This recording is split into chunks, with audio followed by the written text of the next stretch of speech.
Gotta go be Madonna's next boy toy or something. That doesn't, no, look, boy toy. You're in a lesser position. It doesn't work. It doesn't work, okay?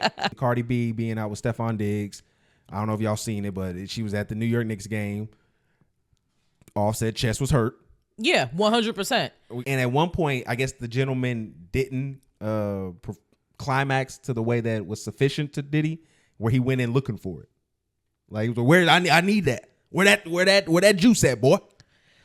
like for real. I think being that freaked out should be illegal. Yeah, like somebody has to put him in like a straitjacket. Where do we draw the line? But women have a superpower that men don't have. They can make themselves look almost as ridiculous as possible, and you as the man will continue to lose in the entire situation. Because Megan Thee Stallion is now a criminal mastermind, right? And she has prison connections enough that she can get Tory Lanez stabbed allegedly 14 times. Are y'all literally... We both have practiced ethical non-monogamy, so I know you understand it well. I felt like that was a little shady. She said, girl, you be...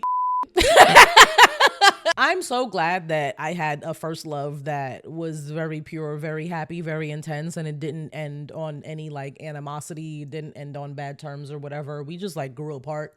He went to college and then I went to college and then... Yeah. It ended with teen pregnancy isn't really the move. What? Y'all were way too in love. Because allegedly that's actually your passion. Music is your actual passion. So I'm sure you would love if people supported your music like Brent's. But they're not supporting your music. And he's supporting your rumors swirling around alleging that Halle is now dating Brent Faiyaz. If my lady was on a beach with my son somewhere with Brent Faiyaz and his afro and that bottom lip, I would crash out too. Yeah, you got to send a nuke. For the first couple years of me being in my group of friends, I was like, I'm not funny enough to be in this group of friends. I wasn't insecure about anything else. I was like, I got to get these jokes up. Well, you was a little rough in high school, so. Get off of me right now. Get off of me right now because, you know, I'm insecure about that. Snatch a cup of coffee out of her hand and slam it on the floor, and then she'll just get up and be like, well, I guess I got to go get another cup. That's why DDG is like that. Yeah. Like, you need to knock your sons upside their heads way more often than y'all do. This podcast is sponsored by Graffiti Tax Services. For all your tax preparation needs, you can go to graffititax.com. We're going to put the link right here. It should be somewhere. And yeah, you can head to them for during tax season. And if you have any financial or tax preparation questions, head to Graffiti Tax Services. They're our new sponsor. Thank you to Graffiti Tax Preparation Services. That's it. Your whole life is revolved around talking about other people's lives. What the fuck do you think your ass is doing on that podcast now? All right, ladies and gentlemen, we are bringing you this show not just independently anymore. We are officially a part of the YouTube Partner Program. Woo! Wait up.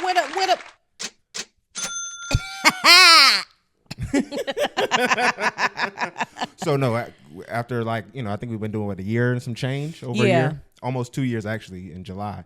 So we've been doing it for almost 2 years, and we finally got to the point where we needed to be at, officially monetized with YouTube. Shout out to us. It's been a long road. We deserve it. Yeah. We deserve some gunshots. Okay. So we're affiliates now. Let's not do gunshots this early in the show. My bad, YouTube. We'll discuss on where y'all feel like that needs to be at. But you will see some little differences. We're going to try to, you know, improve a lot of the stuff that we've been doing. We also want to make sure the editing, you know, so it might be some more edits being done so that we can make sure within the guidelines. I'm going to try to self-edit a little bit to give him less work on the back end. I ain't going to lie. I was looking at the papers of it where they have like not paper, but the dashboard where it has like the dollar signs, and there was a lot of yellows on there. I was like, a lot of questionable content in there, huh? I'm sure. Like the ad's not rocking with that? Like you're not rocking with the NSA? I mean, we did a BBL bracket. I think that one was clear though. Oh, I think that one got the green. wait, how did the Diggs video was that clear? I think that was too, actually. Oh. Surprisingly. Well, I don't know what YouTube wants at this point. It's confusing. I don't know what they're trying to tell us either. So but we're gonna be on that path. I just want to thank everybody who has been a part of that. I want to thank Fair because you have done a lot in this. You've shown just a lot of great character and just wanting to be part of something that's bigger than us. And I thank you for that. And like you said, everybody else who's helped us out, Danny, WeWorks, Nick, shout out to y'all. Dub, everybody who's in the space. Y'all need to check that out. That's on our page too, on our Twitter page. So we did have a space where Fair joined us for a little bit. Just a little bit. And then we just kind of just dived into a lot of different topics. But man, I'm just super duper excited. Me too. I'm excited about that. And I'm also excited about the Knicks potentially winning the NBA Finals. Oh my God. Never in my lifetime did I think that this was going to happen. I just gave up on the Knicks winning anything. I'm going to be outside. I'm booking the first flight to New York possible. I'm calling out. I don't even give a damn. I'm calling out. I'm climbing a light pole. Like nobody is going to stop me from climbing a light pole and then twerking off of it. Yeah, definitely going to have to follow you up there. Yeah. Because you're going to act a fool. You're going to get on somebody's Instagram or TikTok, and then you're going to be the crazy girl on the light pole. And then, do you know how many subscribers we would get from me being the crazy girl on the light pole? That's not how that's going to work. Come on now. Not the subscribers aren't going to pile in. At least 17. They probably not even going to. That's not even a crazy number. 17 is not even a crazy number. It's not even going to get the any kind of engagement. It's just going to be them making a mockery of you the whole time. But I don't think so. But whatever, we'll see. Because my foolery has led to a couple good things. Yeah, but it's been contained, and I've been right beside you, so that has to be part of the equation. That is fair. That is fair. All right. You are now listening to Talk FNF TV. I'm your host, Absurd Rhetoric. I'm with my lovely and amazing and gorgeous co-host, Miss Reality or Miss Farrah. So many different names. That will be a trend of the show. That is where we are starting the line early. But we got to get into this Diddy case, man. So we got to make sure we tread lightly with these conversations. Because like I said, we are under the new guise of the YouTube monetization. But we got to get into this because this was monumental. Like I don't really like going and just talking about like celebrities and being like proud and saying it. But just from these last 2 days of Cassie being on the stand, like you kind of just have to give it up for her. Just the poise that she's been. Granted, this isn't, the defense hasn't, discussed these things with her. We're going to break all that down. But just to go up there pregnant, all of the stories that you're having to relive and revisit. Her husband's in there with her. No, he part of it. Well, they asked him to leave. Well, yeah, they said that he could be there for part of her testimony, but not another part. So yeah, so they actually had to ask him to leave from one part, but because he's testifying as well. Well, let's just get into just some of the crazy stuff that just happened before everything started. So Diddy's daughters were at the court case. So there was a lot of discussion about whether his daughters should have been in the courtroom or not. And on one hand, like they should be there to know the truth, but on the other hand, like that's disgusting information to have about your own father. What do you think about that? Should they have been there? Man, I'm just thinking like when you put that into consideration, their age and her age, where all this started, them being like a few years apart, like 2 years at the most. Yeah, I can understand why people want to be like, well, they need to know what's going on with your dad, but I just think there's sometimes if you have the ability to shield the youth from stuff like this, you probably should. Yeah, especially when they're young girls. They already going to have this stain on them no matter what they do they're about to go to college. Like they have a whole future ahead of them that this is going to probably be a specter upon. Yes, so definitely. Just to have their pictures out there showing them with this, and I get it's the support thing, but that's already going to be an additional fuel to the fire. So I just don't think that was just a good idea having them out there. Like I said, granted, they're almost adult, like almost 18, right? They're like 17. I'm not sure 18. how old they are, but this is gonna follow them whether they're in the courtroom or not. So I don't think that has too much to do with it. It's just like, should you know in detail what the atrocities that your father is being charged of? I'm not 100% sure. Like, if it's fine if they know that like he did bad stuff, but I don't know if I would want to know that like there was one part that was horrifying. Cassie's testimony was horrifying, but there was one part where like two people were urinating on her to the point that she choked, like urinating on her face. And I don't want to know the details about that if that's my dad. Yeah, what I heard was they made an appearance early on, but then when the male escort was on the stand, they left. So I don't think they even stayed to see Cassie. Okay, good. I think they were just there for the preliminaries, you know, the photo ops, and then they took them out of there. So they really didn't get super exposed to it. But granted, they have the internet, so we all saw it. You can, the threads are on Twitter of like what was being said in the courtrooms, and if you want to bring those up really quickly, so shout out. can read. I do want to give a shout out to those people who are doing the good work and are reporting like live from the courtroom, because I don't think this is surprising, but the case isn't being covered with cameras in the actual courtroom. Yeah. Which, I mean, of course not. For something of this scale and magnitude, you wouldn't have that. It just wouldn't be something that you can expect. But Inner City Press has been holding it down. They have had pretty much a lot of details that they've kind of highlighted with this. They aren't the only ones that's been doing this, but this is the one who I've kind of been following, so we may have missed some certain things. But just the stuff that he's outlined, from just the fact of her calling the freak offs a job, where she was like, that was more what she was doing than anything else creatively. Yeah, she said that was the only time that she had alone time with him too, which is sad. Like, it's just wild. Just thinking again, we just kind of piece about the timeline, because that's kind of what they did here. They really just outlined her life with him, but then also really went into detail, because there was a lot of people who were discussing this and they were kind of being critical of Cassie and saying like, oh, I don't feel like any of this showed any crime. It just showed that he was a nasty man. Because I'm gonna read some more of this breakdown, but I think that's the main argument that's gonna come out of this case. Like, is being freaked out a crime? And that's not the only thing he's being charged with. And I think what people gotta understand, like when it comes to like racketeering, what she actually has been discussing with the prosecution so far, it has outlined racketeering. She has gone into great detail. I'm gonna bring some up here where she actually went into names of individuals about who were involved. So they asked, who would keep tabs on you? We didn't live far apart. He'd send security come find me, or a trusted assistant like you. David James, Christina Kovram. Was their relationship exclusive? And then she went and say no. But like I said, like that's not the only time where she's identifying. There was also bad boy manager James Cruz, who she acknowledged had played a part. She said that he was managing her at the time, but he was always checking in with Sean, which was P. Diddy.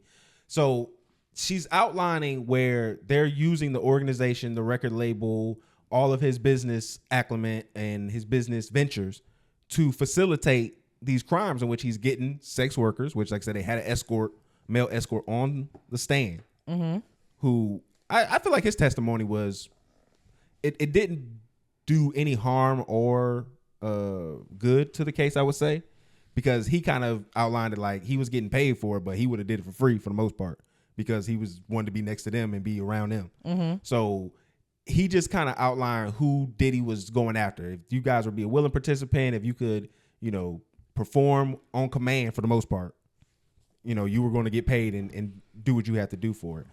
There was one part where the male escort actually talked about a time where he heard Cassie get beat to the point where he couldn't perform afterwards. Like he was just so taken out of the situation because of what was going on. He said he didn't see anything, but he definitely heard it. Yeah.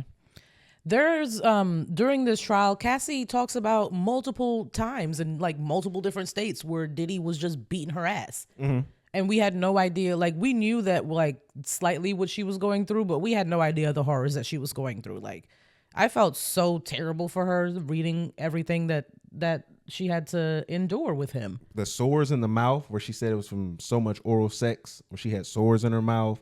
She was having like painful burning UTIs, expected to perform during her period. Like it was intense and graphic stuff that she was outlining. And she said she was at some point she was so stressed that she was sleepwalking and had PTSD, and she was sleeping with a knife. Like, this man Diddy is so disgusting. She even talks about a time where the gentleman climaxed. They get it out of her, Try to find the words. Yeah, they get it out of her private areas. Yeah. And then she places the male juice onto his nipples. Yeah. And at one point, I guess the gentleman didn't climax to the way that was sufficient to Diddy, where he went in looking for it. Like, where I need that. Where that juice at, boy? like for real.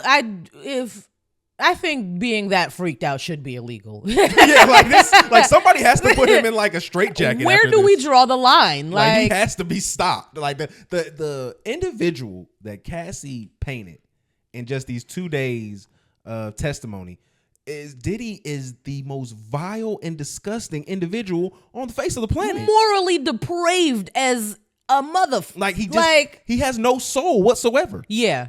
There's nothing in there but a husk of human goonery. Like, that's all he is after.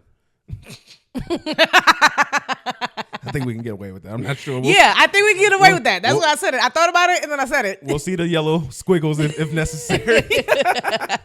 But man, it's gonna be tough, because the next thing that we kind of have to expect with the timeline, and when y'all seeing this, at least a clip of it, she's going to be going through the defense and cross-examination. I'm not looking forward to the way they're probably gonna. Well, they're definitely gonna drill her. Oh, for sure. And try to poke holes in her story and make her seem like a willing participant instead of a victim. Oh yeah, they're definitely going to go down, because there were some things that she even said with the prosecution where she discussed why she was doing certain things, and talking about, she did say that she feared for her life, and the fact that his anger was something that was very bothersome to her and problematic. But she also said she loved him.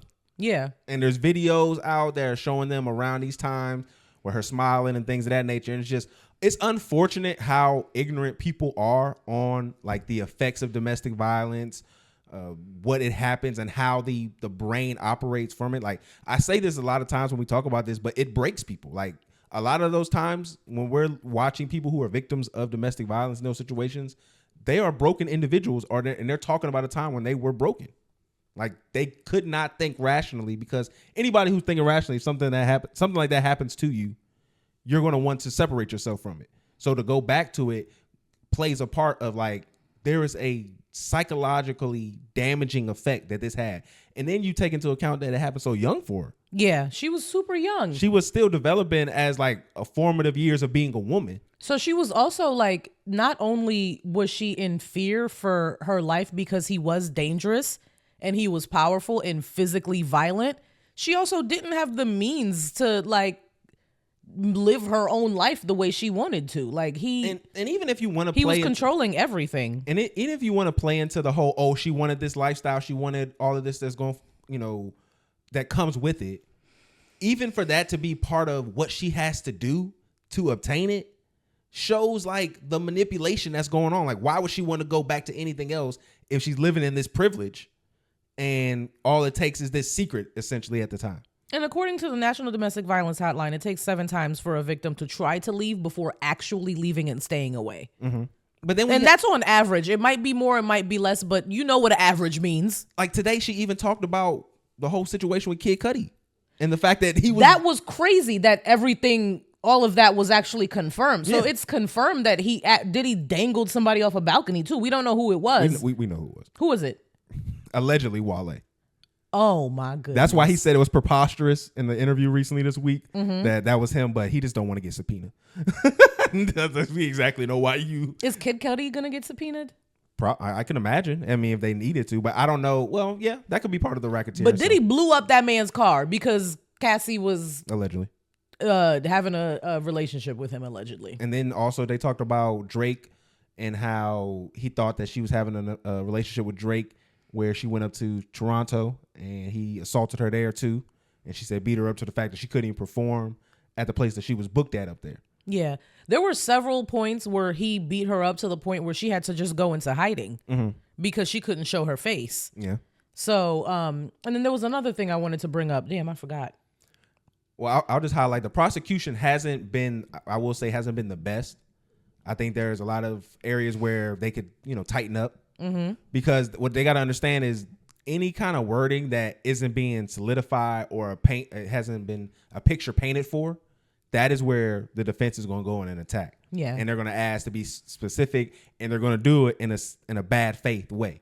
So that's why you want to get those kind of conversations happening under your terms, because once they bring it, it's going to be a lot of heat. The only thing that they have for the prosecution that's kind of going to be on their side is the fact that she's a pregnant woman up there on the stand. Yeah.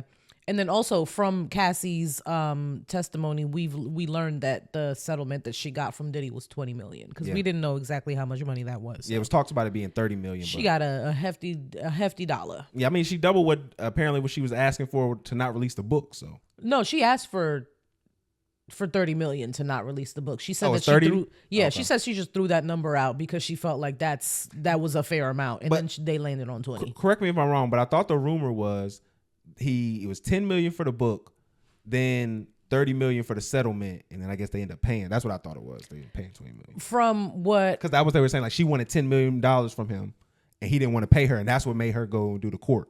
From what I saw, she wrote the book, brought it to him, said, I want $30 million for this not to come out. He was like, this is not going to affect me whatsoever. And then she turned around and filed a lawsuit and then got $20 million. Yeah.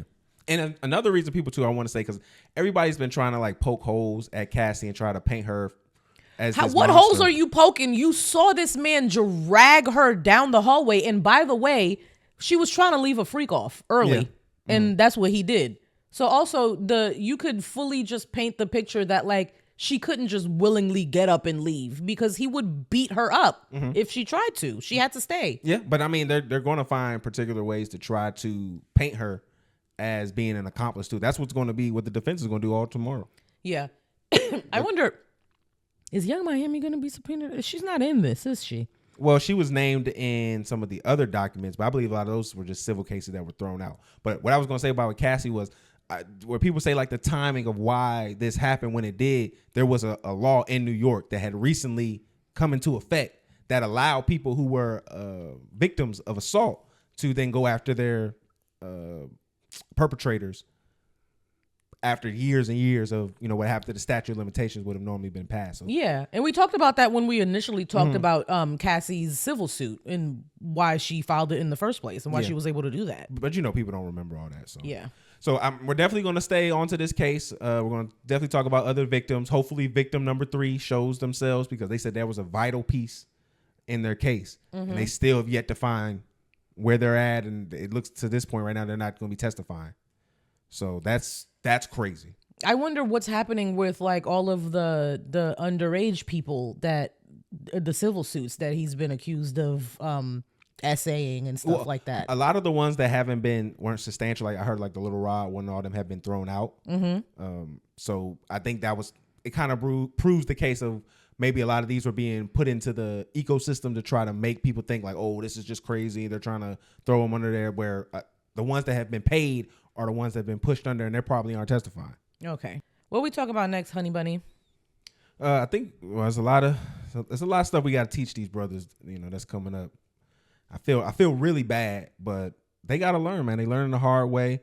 DDG, man, it's been going everywhere. Halle has presented the evidence in regards to bruises on her arms, chipped tooth. She alleges that DDG pushed her head into a steering wheel during an argument. The story, let me give you out a tea. So they packing up. She's discussing visitation at a visitation arrangement with DDG. He gets upset. She's buckling Halo in the car. Apparently, he pulls her hair, slams her head into the steering wheel, and then she has bruises on her arm. She has a chipped tooth, and she filed a restraining order against him, and a protective order, and she got it.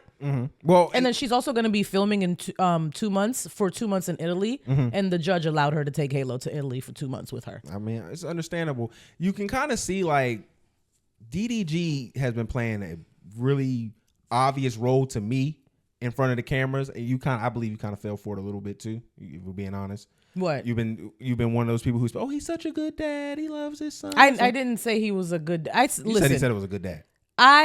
You said you love him, seeing him and his son together.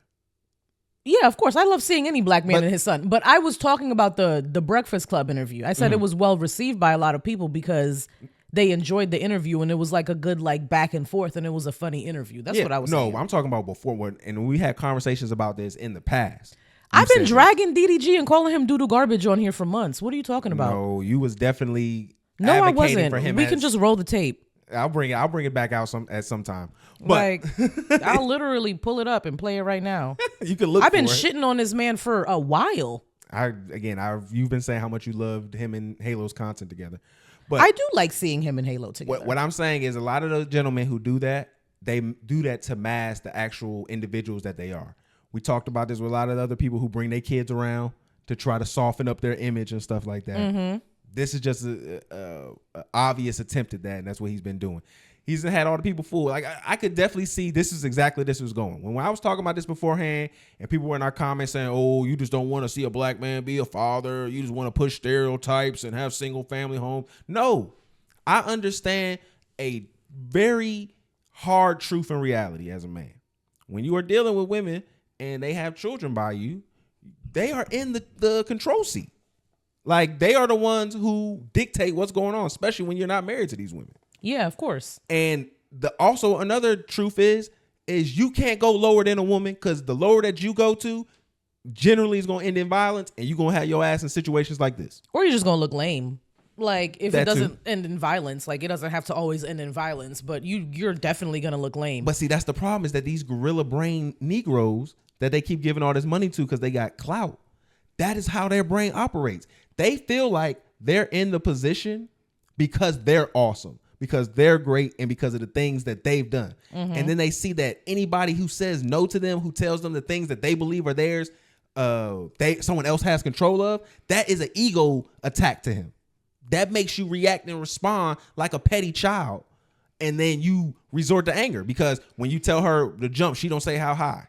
Actually, she say no, nigga. Like that's the response you're getting. And you can imagine, since they've had their success, nobody's telling them that. Yeah. Nobody's telling them no for anything. I want to bring up something that I saw. DDG's brother Dub was like, none of us talk to our baby moms like our mothers are the only reason that we see our kids, because she's such a nice person. Like when we were kids, you could literally like snatch a cup of coffee out of her hand and slam it on the floor, and then she'll just get up and be like, well, I guess I gotta go get another cup. That's why DDG is like that. Yeah. Like, you need to knock your sons upside their heads way more often than y'all do. You boy moms be weird as hell sometimes. Smack that boy in the face. No, where's his daddy at? You see a lot of issues with the enabling. That definitely comes into play too. Where 100%. That's 100% enabling what you just described. Like, yeah, if you have a passive, and that's exactly what Dub said. If you have a mom that's that passive, you're gonna be a piece of shit. Yeah, you're gonna think you can walk over anybody. Yeah, and Dub is a weird old ass man himself.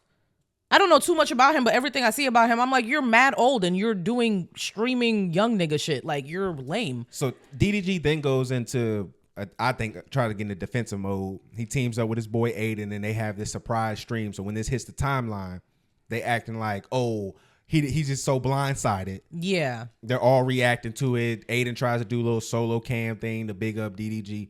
It's really clown stuff, because if you know anything about a restraining order, they don't go into effect without you going to court. Yeah. Or at least you missing court and them having multiple dates that give you an opportunity to defend yourself and say why X, Y, and Z. So he knew what was going on. A stipulation of the restraining order is that he can't mention Haley on social media and stuff like that, or have Halo on. And then when he saw the news of the restraining order on the stream, he wasn't saying her name, because you already knew the stipulations of the thing, because you were a part of the process. And now you're trying to go on this like this incel stream and to get all of these niggas to back you up, because you know they're gonna back you up, because this is a platform of men who are of course not gonna believe women. I mean, his whole time since we've discussed, their breakup and stuff, he has weaponized his audience essentially to go at her, to discredit her. They've been and doing that was this part of the motion that she said that he weaponizes his audience. Yeah, he's been doing it almost the entire time, and it was, to me, it's just an obvious play because these guys will do this whole she's not letting me see my kid and all this other stuff because they know that y'all will eat that shit up. But then there's evidence of like her trying to set up schedules for him to see his kid and him being like, I'm fine for now. Yeah. Like, I'm okay. You good. That's generally what it looks like. Like that. I promise you, if you have a kid, the person is not going to want to be around the kid 24/7. They're going to want to give you opportunities so that they can, let their hair down and relax. Yeah. Like, because you're already on 24/7 when you have one around you. Mm-hmm. So there's another creepy ass instance that I want to bring up. So in March, he showed up to her house and then entered without permission, went into their bedroom and took a picture of Halle's empty bed and then sent her a picture of it and said, now I know what you've been on, LOL. And then she can't literally just like be in the studio. Well, hold on. Then the worst part was like he left the kid with George. Who is George? I don't know. That's what it said in the text message. Who is George? You could get him from there. He said he had to go to work. This nigga's stream. Like what? And then 4 days later, he exploded when he came back to her house. She told him that her and the baby were sick, and then this is around the time where he goes online and he tells everybody that, oh, she's not letting me see my son and stuff. And she claims that he got super verbally abusive and smashed her Ring camera and then ran away with Halle's phone and then threw it out the window after when he was in his car. And then Halle allegedly submitted that Ring camera footage to the police also as part of the investigation, which is probably why she got the protective order immediately. A lot of y'all have been posting that, and they've been doing this for a while, but the DDG and Blueface, where Blueface is like kind of being a fortune teller, where he's saying how this is going to happen with him and Halle. What y'all got to understand is the reason why DDG is following a similar path to Blueface is because they similar kind of niggas. I hate to break it to you. The reason why y'all having similar outcomes has less to do about what the women in this situation are doing and more to do with y'all two individuals are more alike. DDG is just a Blueface who didn't have gang ties. Mm-hmm. Like, that's really all it is. Now let's talk about the Brent Fires of it all. Yeah, that's this the part I know where it gets your chest hurting. It do. So allegedly, they went to Barbados or Turks or something. Mm-hmm. They were posting it as like a sister trip. Halle and Chloe were there with Halo, but the T pages they're gonna be messy and they're gonna connect things. So Brent Fires was on the island at the same time, and there's been rumors swirling around alleging that Halle is now dating Brent Fires. If my lady was on a beach with my son somewhere with Brent Fires and his afro and that bottom lip, I would crash out too. Yeah, you got to send a nuke. He's got to just turn to Hiroshima. That's the only would crash out. So, I'm gonna read these couple texts. Mm-hmm. This is like just so weird to me. So he's sending her, and we don't even know if Brent was actually there with Halle. What they saw was there was a picture of him where he looked like he's out on the island. And then she posted a picture, and it looked like similar areas. Yeah, but like all islands have sand and palm trees. That's what I'm saying. That's what I was gonna say. You could have been at any kind of island. He could have been in Jamaica. She could have been in Turks. It could have been two completely different islands. We have no idea. But probably knocking it down though. Listen, I hope he is. I do. So he sends her a Twitter post of him, her, and the alleged evidence. And he goes, this is foul, period, bet. That means the crash out is loading. Like when a nigga end the sentence with bet, that means he's about to start the end. Is this the part where he was telling her you're going to play dirty now too? Yeah. So then he sends her, he sends her another post and it's just a picture of Brent on the island. And he says, you think you hurting my feelings when you really just ruining your own image. And when a nigga says you think you hurting my feelings, that's because his feelings are hurt. Yeah. Like he's in his feelings. That's why he's mentioning them. Like Brent has never sold 1,000 records anytime. So I mean, I'm pretty sure. No, when Brent dropped, we are streaming it. Like I'm pretty sure you'd rather have people streaming your music than they streaming your streams. Honestly, if you had to pick, but because allegedly that's actually your passion. Music is your actual passion. So I'm sure you would love if people supported your music like Brent's, but they're not supporting your music. And he's supporting your bitch. He says, he goes on to say, this is a terrible look. Makes you look disgusting and evil, which is so ironic because you're the one that looks disgusting and evil. Like she literally just looks like a young lady getting her shit off, well, as she should. But I mean, that's the play that you have to go there. You have to make her feel like she's the bad person in this. Because again, there's nothing else that you can do. Because I'm gonna talk about this in a few other instances, but women have a superpower that men don't have. They can make themselves look almost as ridiculous as possible, and you as the man will continue to lose in the entire situation. Save that because it's gonna be relevant. Yeah, it's gonna be Just relevant. But remember that. Let me finish this text. He sends another text, and he says, "Enjoy your vacation. Happy Mother's Day." But just have the same energy when it's my turn to have him. I'm on the same shit.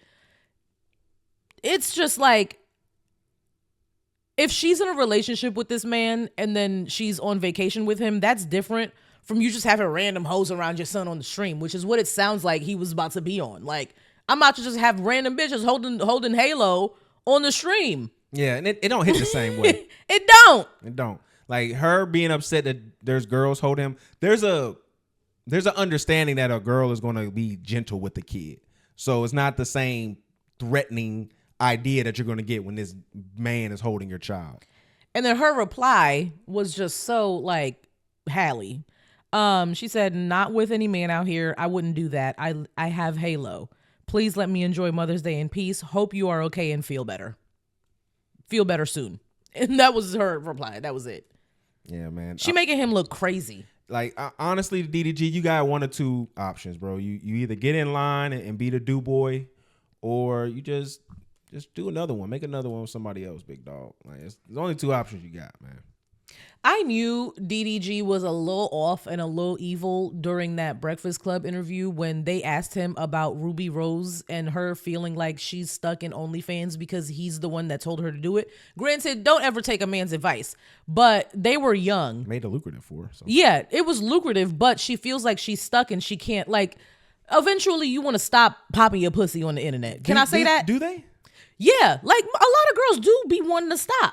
Oh, I couldn't tell. Yeah, so she wants to stop, but she feels like she's stuck in it, and then he was like, just stop. And in my head, it's like when you get the bottom bitch, like the whore addicted to crack, and then you can't just tell her to just Not stop. the same way though. You can't money is just as addicting as crack. That's what I'm saying. She's made enough money where she can put that away. That stigma is always gonna be attached to her. But she doesn't have to be famous. Too. Yeah, but she don't have to be famous anymore. That's the thing. That's the thing where you got to put that into. What is she gonna do? She don't.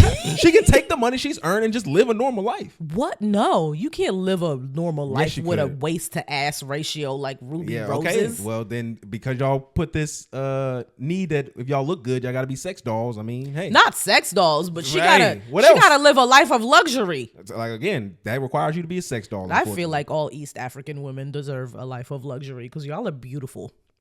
See, that's the problem. Y'all think those two coincide, but they don't. There's a lot of pretty girls that's homeless. They just dirty. All right. So I think we might as well just stay in this since it is a similar topic. But I want to navigate this through a different lens. So Demaris, right, from New Royal Mall? Yeah, of course. She is a big Barty gang, big time Barty gang. Mm-hmm. So she tweeted this the other day. She said Cardi is having that revenge moment all the heartbroken girls dream of. New fine man on the MSG screen with me. We smiling. You know them screenshots hitting the phone like fireworks in the hood on July 3rd. Mm-hmm. I have secondhand pleasure. So she's clearly advocating Cardi B being out with Stephon Diggs. I don't know if y'all seen it, but she was at the New York Knicks game. Offset chest was hurt. Yeah, 100%. Because after that picture came out, Offset posted pictures of him with just like a bunch of hoes around him, like his chest isn't hurting, like you don't want your family back, nigga. You know you want your family back. No, he was sad. Like you got titties, but is your heart fulfilled? Mandi also said, "You think so?" She's doing it with the athlete version of Offset, presently depicted with multiple women online right now. Just had a boat of strippers in Miami. I disagree. Wish she would steer away from the same type. And he got like 2 kids on the way. Like, and one that's like fresh. Demaris then responded to that one and she said, I truly don't care, honestly, because I think she's just having fun. Not every man needs to be the one. She's been locked in since she's got famous, damn near. She needs to enjoy her life. She's cute and looks happy. So Mandi comes back and says, oh, I'd like to discuss this one.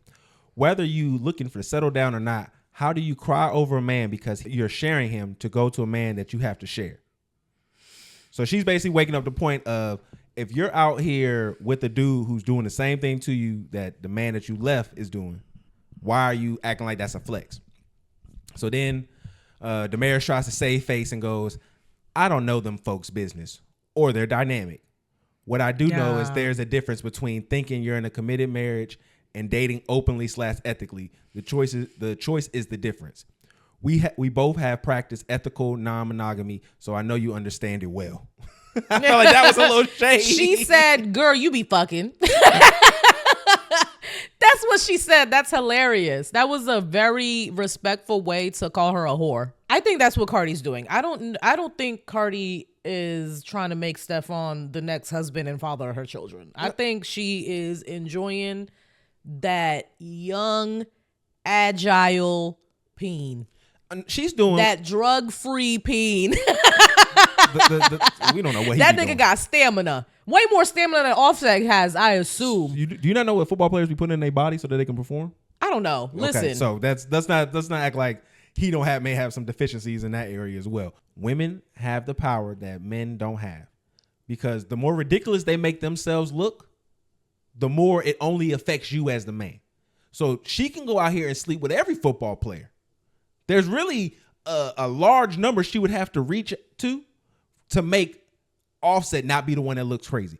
Y'all just have that power. Y'all can do whatever y'all can bring y'all social standing down so that the man that y'all were previously associated with looks like a fool.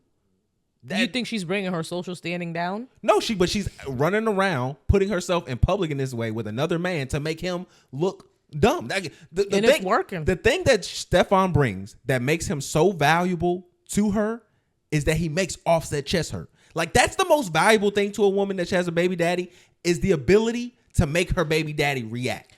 So who could Offset pop out with that's gonna make Cardi's chest hurt? Because I got one in the chamber. It don't work that way. The only way I think it might. No, the only but one. What if it would have to be like Bia or Nicki Minaj, like somebody like that. Nah, I feel like he pop out with like Sanaa Lathan. No. Like a woman that every man has wanted, but nobody has really gotten. No. Other than like her husband. None of that works. Her ex-husband. None of that works. I think because now that's gonna that's your mama.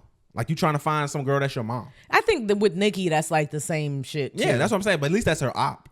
So now that's I think that's corny if you link up with her direct op. But she's married, so that's why she can't even do that anyway. Yeah, but even if she was single and they linked up, I don't know. I feel like there's no win, man. There's no win. That's why these guys do the DDG link, because there's no win. Y'all can do whatever y'all want. Y'all can disrespect yourselves, and it only makes us look like the idiot for loving y'all, giving y'all kids, and marrying you. It's an evil superpower. You gotta go be Madonna's next boy toy or something. That doesn't. No, it looks boy toy. You're in a lesser position. It doesn't work. It doesn't work. Okay, that's it. Nothing you can do. The only power that you can do, but it's still make the next Cardi B. Pluck another bitch out of the Bronx and make her the next Cardi B. You might as well just play the Monopoly. I mean, not Monopoly. You might as well play the Powerball. If you're going to play with them odds. The only thing you can do is ignore her. Like, you can't post in response to stuff that she does. That's what I'm saying. Yeah, he's not doing that. You can't do the little post in response with the blurred out faces of the girls. He said, something about him being a thought. Yeah, like none of that works. You're a lame. The only thing you can do is ignore her. You have to. Okay, this is what I'm gonna tell y'all a secret. Okay, you have to make her feel like she was never important in the first place. That everything that y'all did, all the time that was spent, was truly meaningless to you. That's the only way you're gonna hurt her. This running around trying to make his chest hurt is not like if you have a manipulative man, just block him on everything and move on with your life, my nigga. That's not. Enjoy your life, block him on everything, move on, and just try not to think about it. I'm gonna keep it being with you. That'd be my move. All that's gonna do is entice that individual to continue to do more. So entice what individual? The person that you're blocking to do what? What's to more? go to find another way to reach you. Like they're gonna find your email, they're gonna find any kind of means that you still have to communicate, and then you block them on everything. Then they're just gonna locate you physically. So just do what Halle did. Call the restraining authorities. order. Call the authorities. Or what Iman Shumpert's doing. Iman is a lame. So y'all remember when all of those like blog posts were coming out about how Teyanna Taylor has bled Iman Shumpert dry in their divorce settlement, and then she came on her IG live and she explained to everyone that all of those reports were false and I did not bleed this man dry, and these were the stipulations to our divorce. Allegedly, that Iman filed a motion seeking a fine and 20 days of jail time for Teyanna Taylor because they're both prohibited from speaking about the terms of their divorce. So that's what he did. He filed a motion, and the motion says that Teyanna willfully and contemptuously exposed and broadcasted specific provisions of the final judgment decree of divorce and related provisions, recklessly disregarding the financial circumstances, privacy, safety, and security of the parties and their minor children. Mind you, said blog posts were being allegedly leaked by Iman himself, and Teyanna was sure of that. This is what I'm telling y'all. There's nothing that you can do. The law's not going to help you because the moment that you call them, now you look like you're corny. Why would you try to get the mother of your children placed in jail for IG Live? There's reasons, though. I completely understand. There's reasons you should lock her up. Like, you should want to get her locked up. Are you taking care of the fucking kids for 20 days by yourself? No, you're not. You're not. He could pay somebody to do that. He got it. He got that. He could hold that down. But again, the law never helps because all it does is now you look like you're taking a woman and you are putting her in confinement. Like it's essentially like women are children, and this is like you as a basketball player being a varsity star playing against like the middle school. Player? Well, I'm just saying, I'm just using an example. Him being a basketball player, being on varsity and playing against the elementary school team, the 6th grade team. Mm-hmm. Like anything, that's what it's always going to be perceived as. So again, the best thing that you could just do is stay out of the light. Because anytime you say anything about that old work, it's going to be looked at like you're mad, you're upset, you're in your feelings. They're going to play like this, all the stereotypes of a man who have wronged his partner. Mm-hmm. One thing is like, because y'all do because they do the cheating stuff, it gives the public ammo to just paint you as the dude, as the bad individual. Because you could have got pushed like into that cheating for a reason. Like you could have been pushed to that for a reason. Like, so what are the top 3 reasons that you think a man gets pushed into cheating? Not feeling like that person at home. So I mean, she's not showing him who he is, and so now he just has to have that effect. Why does somebody else need to show you who you are? It's called self-esteem, not another nigga esteem. Yeah, but when you get involved with another partner, you want that to come from that person. And if that's not coming from there because of maybe he's not shining in ways that he once was, now he feels like, yeah, I gotta feel like Iman Shumpert with someone else because I don't feel like Iman Shumpert at Number home. 2. Another 2 reason to? Yeah, I said give me the top 3. Top 3? Yeah. I mean, the first one was really the best one. That's okay. Kind of the flies. Well, anything else after that is like, you just ego. You know, is she bad? It's nothing else. Like, it's just like, yeah, you want to make sure you still got it. You know, that's all. Yeah. But the first one is that one. Like, and that's why I can understand where that could be, especially when you're dealing with a professional athlete and he's past his prime. And then like past. And then even when he was playing, it wasn't like he was like that dude. He was a role player. Wasn't the best nigga. So he was a role player. So I understand where he kind of comes from that, but bro, it's no point, man. Let her talk her trash. She getting smashed in the movie with Leo. Like it's a wrap, dog. She won. She definitely won. If we named our episodes, she having Leonardo DiCaprio baby on screen, and that baby is gonna save the world. If this was like, if we like just did normal titles out for our episodes, just title, this episode would be She Won. Yeah, that's all it would be. Should we start doing titles now? So I discussed this with you prior. You can put the title in the thumbnail. No one's stopping you from putting a title in the thumbnail. I don't think the title works that well in the thumbnail because I think the thumbnail is what people see more than the title. So yeah, if you have something funny in the thumbnail at the bottom, you can put that there. But you don't think the titling itself has to. You don't think it's better for me to have relevant? You can do that though. You can put the pictures of the people and then have the title of the show. No, I said relevant titling. You can do that too. Like, but I mean, for the title of the show, you don't necessarily have to do the single word like the big show. Okay, I'm gonna see what the people do, and then I'll follow that. Just listen to your husband too. That works. Yeah, I want to see what the industry standard is. We're the industry standard now. We're in the partner program. We are. Let's not let our egos get the best of us. Okay. I mean, I feel like for something like this, that's more than suffice. I think that's a fair play.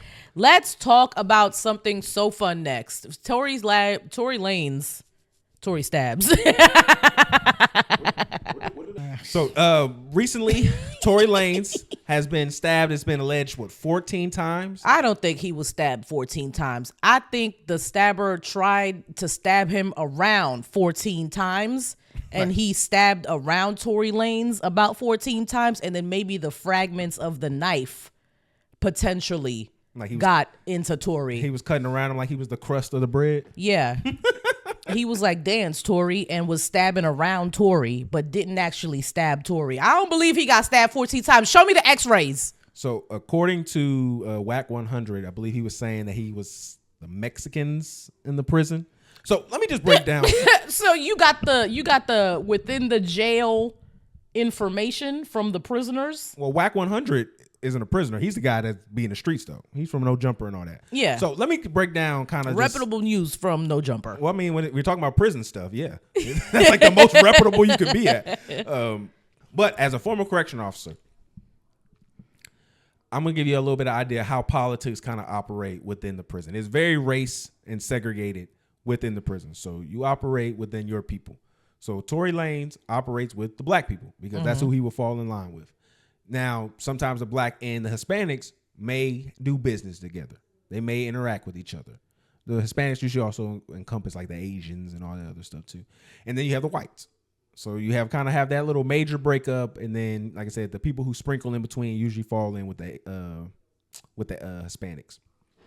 That's interesting. So there's been clips of Tory Lanez been talking around saying he's been squabbling and doing all this other stuff, presenting a lot of bravado. When you get stabbed in prison, as a little nigga does. Yeah, I mean, that's when you're someone who's relevant in prison, you kind of feel like you have a lot of power, people who are offering to do X, Y, and Z for you. Usually in prison, you get stabbed for potentially a lot of different ways. One of the major ones is money. So if you owe somebody a large sum, you owe somebody food, commissary, that is really where most of the stabbings happen. Prison politics. Then you kind of have lover quarrels that can happen too. Then you can have gang. That's what I would like to think it is. I think Tory Lanez's male lover stabbed him. Well, around him. What Whack 100 was alleging that there's kind of a gang tension that's actually going on in the prison, and that's probably what's more in line with. But those other two aspects can play a part. So it's not like that can't be him getting squirrely. He was trying to protect the hole, and then he could have been trying to protect the hole, or he could have been trying to get some and he couldn't get no more of it, and he had to pay for, some sessions he didn't pay for. But you know what they're saying is that they believe Rock Nation and Megan Thee Stallion have had something to do with this. Because Megan Thee Stallion is now a criminal mastermind, right? And she has prison connections enough that she can get Tory Lanez stabbed allegedly 14 times Are y'all literally retarded? Innocent until proven guilty beyond a reasonable doubt. The timing of these events raised disturbing questions to me, and I think they all should to you as well. After over 2 years in prison without incident, Tory was stabbed 14 times, allegedly, days after a major national news outlet reached out to Megan Pete's team, Kelsey Harris, and former DA George Gascon about a story on new evidence in this case. There is no evidence. You don't have to believe in conspiracies to see the pattern. When evidence was about to come to light, Tory was nearly killed. So let's stop pretending this is complicated. Let's stop treating this like some cultural war flashpoint.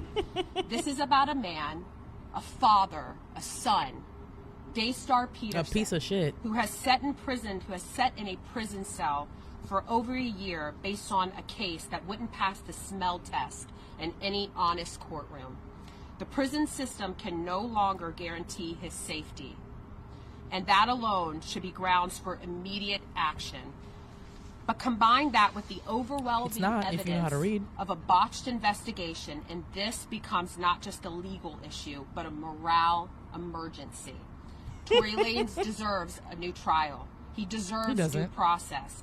He deserves a pardon. He got due process. So this has been getting the timeline riled up. Like, y'all warriors of Daystar, y'all need to be stopped. I don't know why y'all named him that. Literally, like, it reminds me of Lucifer Morningstar. Continue. Which is what you are. Again, what's been coming out, the new evidence that they're presenting, this has been a gentleman by the name of Bradley James. There is no evidence. Well, it's not evidence, you're right. It's just a statement that's coming out. It's like, I feel like I'm losing my mind because I thought it was one thing, but it is a completely different thing. Everyone's been reporting that, first of all, when I heard Kelsey's bodyguard, regardless of the rest of the sentence, I was like, why would Kelsey have a bodyguard? What does Kelsey need a bodyguard for? So let's just play the clip just so people know what was said regarding this. So, not long ago, Unite the People was approached by a gentleman named Bradley James. Mr. James informed us he was working as the bodyguard and driver for Ms. Kelsey Harris during Mr. Peterson's trial. As such, he was in close proximity and he had privy to conversations she was having with her husband and others. Mr. James informed us he was not under a non-disclosure agreement or a confidentiality agreement and was free to speak with Unite the People, and that he was doing it because his conscience would not let him not speak and leave a man in prison for something he did not do. Mr. James informed Unite the People that he was witness to the conversation Ms. Harris had, where she stated she had the gun, she fired it 3 times, Mr. Peterson grabbed her arm and knocked it down, and the gun fired 2 more times. In essence, Mr. Peterson never shot anybody, never even touched that gun, never fired the gun. This statement aligns with the statement of the only non-party witness to the case, Mr. Sean Kelly. No, it doesn't. Who at trial testified he saw 2 women fighting, 2 men break up the fight, 1 man grabbed the other one's arm. Gunshots came from the passenger side. The passenger side is where Ms. Harris was sitting. Allegedly. Okay, so according to Rolling Stones, Sean Kelly said under oath that he saw a shot go what he believed from 1 woman, and then he saw the smaller gentleman that he described shoot the gun. He was there because he was looking at it from his house. He's seen it from his house. Okay. So he said on the stand under oath that he saw 4 to 5 subsequent shots that all came from the smaller gentleman. So that is what he said on the stand under oath. So this idea that he's saying anything else was what he said either beforehand or afterwards, not what he said when the trial proceeded. The thing is this with you Daystar fans. If the stupid boy, and I said this before, if the dumbass can't go on the stand and tell his own story, why should you support him at all? He did not take the stand because he could not be cross-examined because that motherfucker shot Meg. I hate y'all. Y'all literally hate black women so much. And then this story came out and everyone's making it seem like this bodyguard was at the scene. No. This bodyguard has first-person account of what happened. He does not. Mr. James informed Unite the People that he was witness to conversations that Miss Harris had where she stated that she had the gun, fired it 3 times, this and that, blah, blah, blah. You motherfuckers are so stupid that y'all can't even read past the headline to figure out the fact that this man was not there at all. This man was not employed during the shooting. This man was employed during the trial. And he has no pertinent information whatsoever. Literally, he could have been bought. There's literally just him making a claim. Like, there's no substantial evidence. They didn't say we have a recording. There's no recordings of said conversation. Nothing. Just vibes. Kelsey and her husband, or whoever it is, are not about to come out and be like, yeah, that's what we were saying. No. You got us. Nobody's saying that. I think the stabbing is very conveniently timed with this story, which is why I don't think Tory Lanez was stabbed at all. I think Tory Lanez probably was shaven and decided to cut himself up a little bit and then went to the infirmary or whatever the fuck it's called. What is it called? The infirmary. Infirmary, yeah. I said infirmatory. And went to the infirmatory and was like, oh, I got stabbed. Nigga, you didn't get stabbed. Nobody believes you got stabbed. I don't believe you got stabbed, bitch. Stay in jail. It's tough, man. It's tough. Hopefully your Hispanic lover will apologize and y'all be able to, rekindle that Negro flame that y'all had going on. You having race booty wars in the jail. That's what this is about. Just bend over. He's a small man. You're just gonna have to bend over, Tory. I'm sorry. Like, you just gonna have to just take it. Or you're gonna have to be like gentle. you're gonna have to be like R. Kelly and start recording happy birthday songs for every single prisoner in that bitch.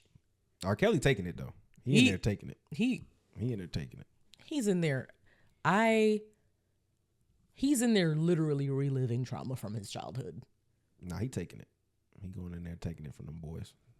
And then they probably giving it to him willingly, honestly. Oh, I thought you meant taking it by like the D. I mean, he taking the booty. Oh, okay. We were on 2 different pages. Well, you see him differently than I do. Yeah, I thought he was bending doing it the up. bending. No. So, can't bend. You doing the bending? You can't bend the kills. That's crazy. And I think you can definitely bend the kills, especially in jail. That's that nigga can't even read. What do you mean?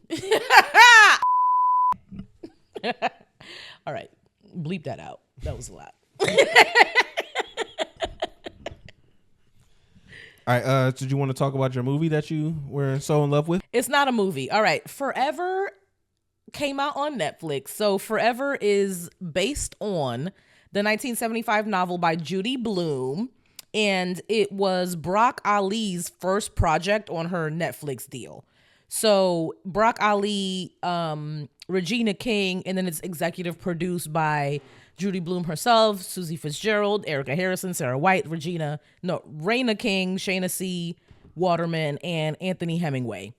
So Forever is like a coming of age love story. It's 2 teenagers who reconnect in their teenage years. They used to be friends in like elementary school or whatever, and they fall in love and they go through like these ups and downs and block and unblock and block and unblock and block and unblock. It was literally like a roller coaster. And I enjoyed it so much. Like, it's rare that we get content that's like not trauma porn, for real. Like, there was a little bit of trauma in the show. So Keisha, so let me rewind really quickly. The main characters of the show are okay, so the main characters are Justin and Keisha, played by Michael Cooper Jr. and Lovey Simone. I enjoyed this so much. Like, the family was one of the things that I enjoyed the most, because Justin's family, he comes from like a 2-parent household. The mom is successful. The dad is a chef. He has a little brother. They have a giant home. He goes to a private school with like white kids and stuff like that. And then Keisha, her mother is a single mom, but her dad plays baseball in the DR, and she says that he's not a deadbeat dad. He's an absent dad. There's a difference. Yeah. There's definitely a difference. Yeah. So the little bit of trauma that happened, just a little bit, was that she gets a sex tape leaked. So in the first episode, Justin and Keisha have their first date, and they run into Justin's friends, and he gives her like a look, and she's like kind of looking, and I'm like, oh, is she like, did she like mess with his homeboy? But whole time, like, it's because he knows that she has a sex tape out. In the first episode, on their first date, she tries to like give him that. I said, girl, did you learn nothing? What is happening here? She's ready. After I realized that the tape was of her doing that same thing, giving a man fellatio, I was like, girl, why would you try to give this man head on the first date? So how did they get leaked out? He sent the video to his this white boy. So they were in the group chat talking about how, oh, white girls give head better than black girls. And he was like, no, they don't. My bitch be sucking dick. So he sent the video, and then the white boy sent it out around, and then it got out. So was this from the guy that she was with the whole time, or was this somebody previous? Previous. So okay. he was like the next Kobe, they kept calling him. He was a very good basketball player. Okay. So she got caught up with the athlete. So she was a little bit of a bop, is what you're trying to tell me. I'm not saying that, but I just feel like, I don't want to slut shame her or anything. I just don't know why she would immediately like pop it in her mouth first date, like after what happened to you. She's a bop. Bop behavior. Bobby. I don't want to call her that, because she's a sweet girl. I loved her so much. The bops are always sweet girls. In my time when I was in school, no bop was ever not a sweet girl. There was no mean bops. Who was the main bop in your school? First of all, I don't like saying bop. I feel like that's like too young for us. We gotta say hoe or thought. Well, see, we in our 30s. When I was in high school, I wasn't the one trying to jump on the bops. I could identify bops. You know what I'm saying? I knew the bops that was going around, but if I stood, I went the opposite direction. If you was bopping, I went the opposite direction. There was this girl in my high school. I don't know if I've told this story before on this show. She had a couple nicknames. Shrimp, because she was really short, and then Top because she... You did bring up Top. Oh, yeah. Okay. Let me move on then. She gave a lot of head. Even the teachers knew. So, this movie, I mean, this show reminded me, because it's a coming of age love story, right? It's both of them are experiencing their first loves. It made me think about my first love, and then I wanted to ask you about your first love. Well, I mean... Was your first love your baby mama? Well, technically, yeah. That falls. That's what it would track. Yeah, at least from this situation, comparably. Yeah. Which baby mama you like better? Baby mama bracket. Baby mama number 1 versus baby mama number 2. Pick quick. One or two. I'm not having this conversation. The fact that it can happen is just. I don't even want to. If you think it's embarrassing. Why you gotta shame me, yo? Why you gotta do that? Baby mama number 1 or number 2? Which baby mama did you like more? Okay. No, you didn't want to answer that? It's remember what I said Don't earlier? Cut that out either. You remember what I said earlier? There's no winning with women.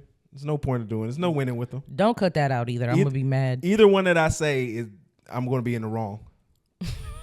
So it's just no point. You're my favorite. I'm not your baby mama. I'm your wife. Yeah, well, I mean, eventually. That was the wrongest answer out of Future Farrah is my favorite baby mama.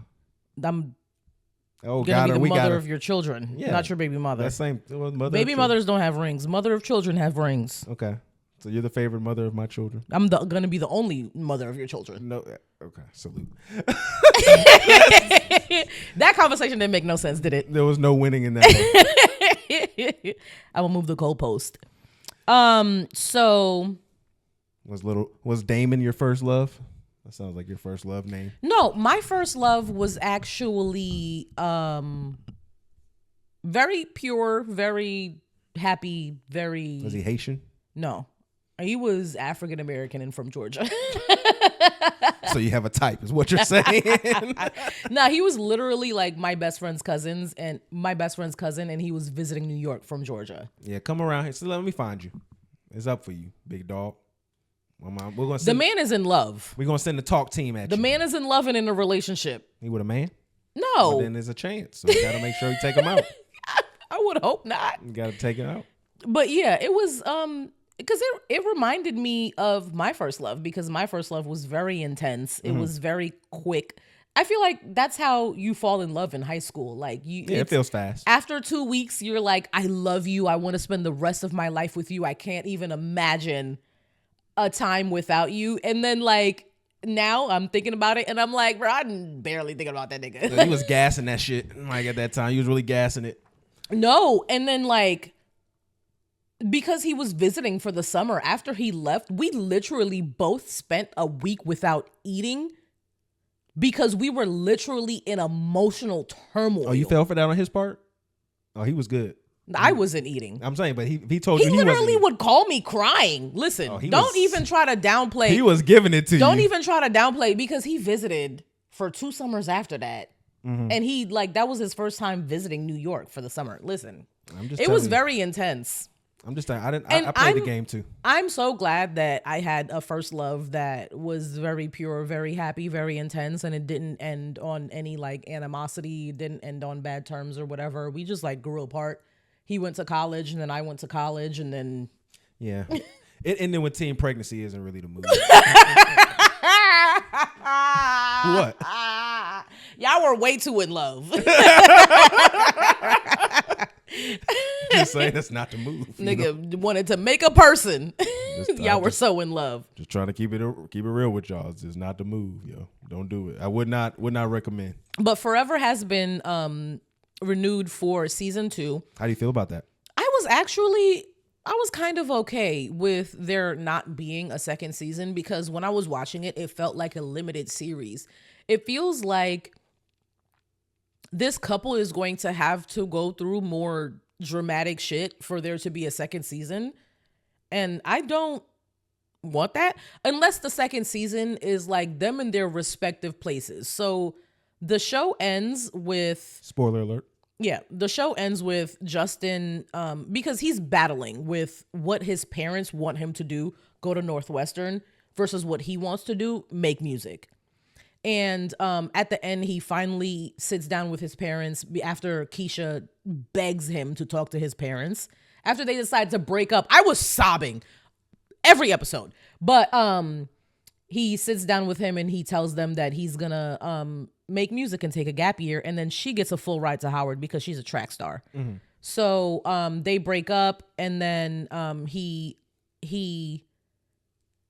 takes the route of like doing his music instead, and she's in Howard. So I wonder if the second season is gonna be like not them together at all. We're not gonna get Justin and Keisha together. We're gonna get Justin trying to find himself and become a man, and then Keisha trying to navigate her new life and being like the great hope for her family, because she's like the winner. Mm-hmm. So essentially what you're saying is that every show about a black boy in the suburbs has to end with him trying to do music, huh? That's where they got to be at. I mean, like he just got to waste away all the talent and opportunity by trying to make noise. In this show specifically, he's been making music since he was a child, and it was just a passion and a hobby. And he also has ADHD and stuff like that, so it's like an escape for him. He gets into Northwestern, which is like the Ivy, kind of Ivy adjacent that his mother went to, that they wanted him to get into, but he defers for a year. So I assume either they're going to show him like in his gap year making music, or they're going to show him after the gap year back at Northwestern in his music major, because that's what he's taking the gap year for, is to build his portfolio. As a black man who... so he's not just like wasting his as a black man who was born in the suburbs, I have seen many of other suburban black men waste away their life with their aspirations. And he's not just in they were like in a mansion. Like his parents are very well to do. So I'm just telling you, again, as somebody who's been in a very similar experience, I have seen plenty of black men waste away their potential and opportunity trying to make noise with tools. So, well, before the show finishes, he makes money off of the music. He sells a song. Again, I've seen that happen too, and then the rest of that career goes downhill. So I understand what you're saying, but I don't think that's where they're gonna take the story. Honestly, if they're doing a season 2, and if what you're saying is what you think they're gonna pull, they're gonna make him go through a whole bunch of bull, and then he'll try to figure it out at the end, and they're gonna have her get smutted out through college, and then try to go back again, and then they'll come back at the end of the season together. At the end of the show, they break up before the summer. Mm-hmm. And then at the end of the summer, like right before she leaves, they like meet somewhere accidentally and he takes her on a date. And then he's like, let's meet up again in 10 years. I think they're both in the state of mind that like, this is something that we need to save for later. Like this happened much too early. I just love the story. I was emotional the entire time watching it. It was so pure and heartfelt and well written, and I think her name is Rama. Judy Blume, you did an amazing job. Rama Brock Ali, you did an amazing job. Regina King, you did an amazing job. I didn't necessarily want a second season, but I'm gonna watch the heck out of that second season for sure. So I can't wait until I see what happens next season. If you like this story, what it sounds like to me is there's one on HBO Max called Love Story. You should watch season 2 of Love Story. You're not gonna like season 1 because it's got a lot of pale people in it, but if you watch season 2, you'll like that. It's about a black guy and his love adventures. And you know what else I loved about Forever is that the object of desire was a black woman who doesn't pass the paper bag test, and Justin himself. He has an interesting skin tone. It's like those black people who have like Trini people who have like just a different undertone to them, but he's also like a dark skin-ish black man. It's just so good to see. She had braids, she had natural hair. It was so refreshing. And then it's #1 on Netflix. Netflix has been really good at having a lot of black content that doesn't have to surface around. The fucking CEO's wife is black. Oh, that's why? Yeah. Yeah. Well, I mean, we got to get our wins where we can, right? That's what I like if you are dating a white man with power, infiltrate the system and change it. If you just sitting there getting fucked by a white man, girl, do better. You gotta have a better plan. You in the enemy's territory. That's my Forever review. So I do have somebody I want to talk about. So we played her on the podcast not too long ago, and her name is Lexi Kennedy, and she has made a claim amongst the comedian world. So I want you to listen to her. She's gonna have some jokes in here too. So. Mm-hmm. Me, Lexi Kennedy, the world's sexiest comic. Because of the way I talk, people think that I don't date black men at all, which is so untrue. I do all the time. I just leave them when their innate instinct to become a rapper kicks in. So I'm back on Instagram. Got a DM that said, do you want to go to the islands? I looked at his profile and he was in jail. Not Rikers. So I guess he meant Rikers. You know? But he was really fit and his hair was well done. It was braided. I was like, damn. Wait, who was doing your hair in jail? Is there like a gang for that? The Bloods, the Crips, and the Braids? But don't judge me, guys. I've been talking to him because men on the inside are way better than men on the outside. Men on the inside, you know where they're at. Men on the outside, no clue. My man, in his cell every night by 8 p.m. Lights out. My mom is a really nice lady, though. She has 5 kids by 5 different men. She is so nice, she wanted each of us to have our own dad. Thank you, trauma. I went to Jesus camp for 9 years. Yeah, whenever I tell people that, they always give me this weird look, and they're like, oh, so you must be like really freaky, right? And honestly, I am, but I don't want to be judged for that. I feel like if anything, me and Jesus have more in common. We both don't mind getting nailed. Yeah. Oh, shit. It's tough. I don't love when women do the sex jokes anymore. But because honestly, it's just so many female comedians have been doing it for so long. I feel like you have to have like a little bit of a nuanced. One of the things that we kind of have to kind of get a grip around too is like what comedians joke about is a collective experience amongst their people that they share phenotypes with. So like if you're a tall guy, you're going to make jokes about being tall. If you're a short guy or ugly guy, you're going to make jokes around that. It just seems weird that all women have in their pretty much the main Rolodex of their jokes is it about being a sexual object or being something to do with sex in general. I think it's because it's a little bit taboo for women to talk about sex. So it's along with, I think it's funnier because it has more of a shock factor to it because this little lady is talking about dicks. But you don't think it has something to do with a relating factor that most women have that similar sentiment in an experience with men?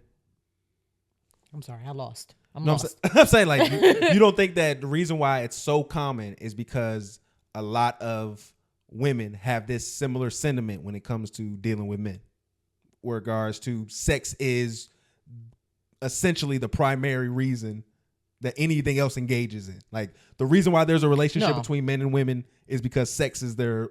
Oh no. So you don't think it has anything to do with that's how women navigate and think about. Well, no, I think that is how women.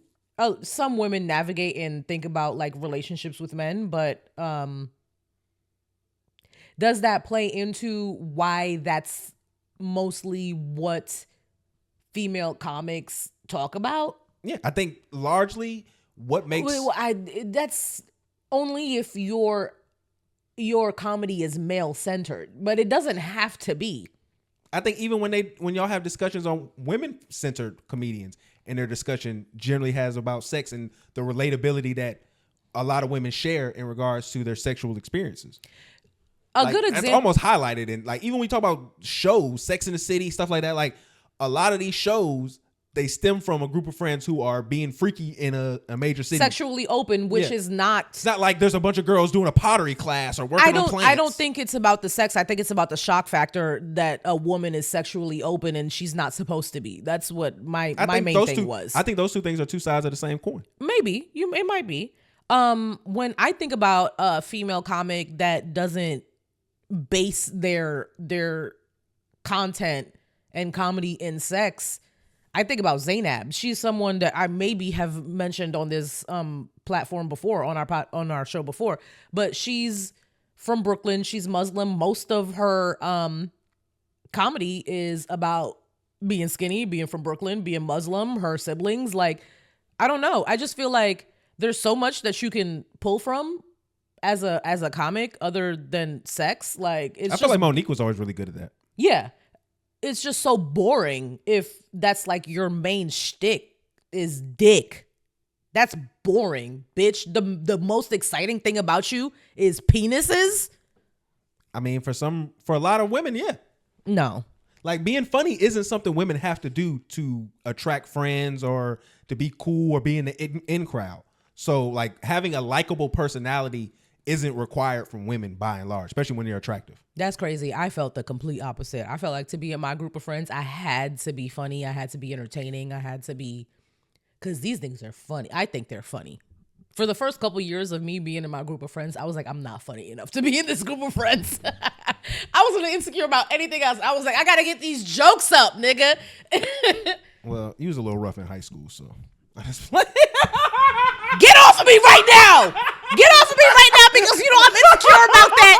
And you know, no, don't fucking touch me because he knows that. Don't touch me, I swear to God. Because he knows that I actually think that. So for you to actually say that, don't. I will knock you out. There are so many things. Don't touch me after you use. Listen, bitches, niggas, y'all be saying, oh, the women used your vulnerability against you.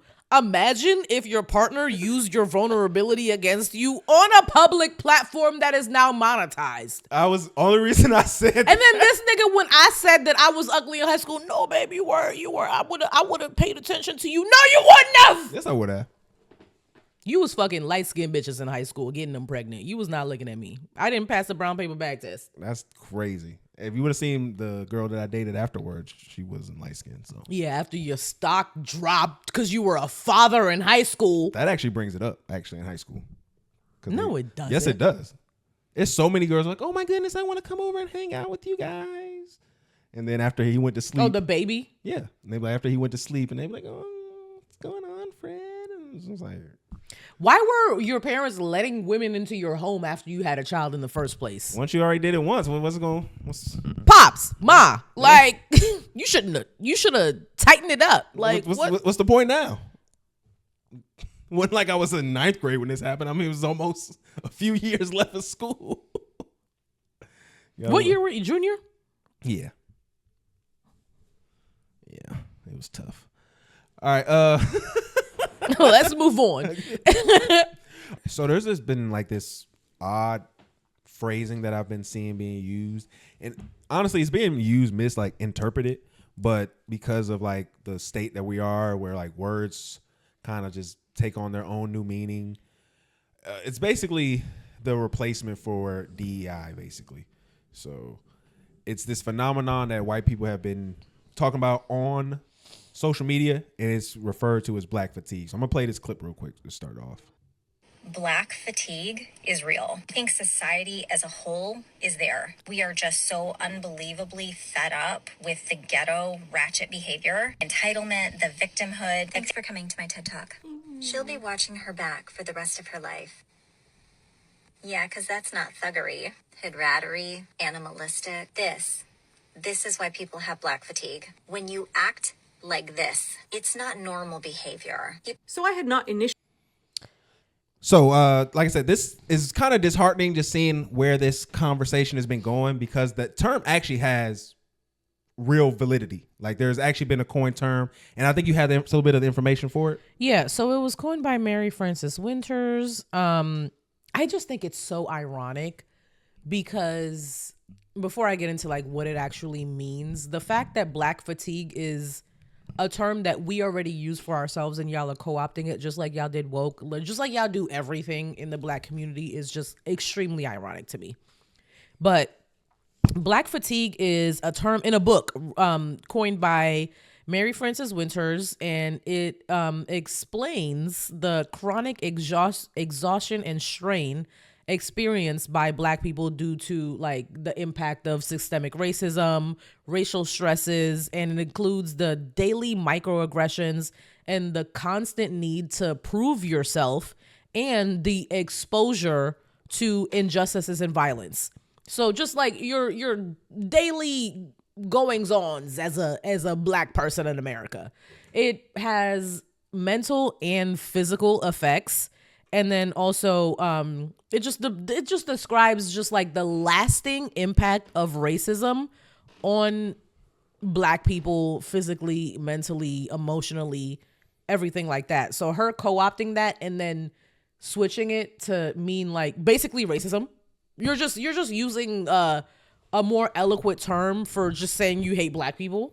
And I mean, it also speaks to the double side of that coin, because the erosion does work both ways. Their humanity also decreases. Yeah. Like their empathy, the way that they're able to see other people and understand what emotions are going on, and seeing another person who they is a human, but they no longer see that. Like that is dehumanizing in itself. And it does create a lot of animosity. And the crazy part about this was like, I hate saying it like this, but I predicted like a lot of this in our conversations I used to have. Because if, like I said, I'm a kid from the 2010s in regards to that's when I graduated high school. But I was there when the internet started having that conversation about these things. And every time we would have these conversations, white people would say, well, why do we have to care? And why do we have to acquiesce to you? And then that's when the history lesson will become. But my problem I used to always ask myself is, what if these white folks don't care anymore about the history?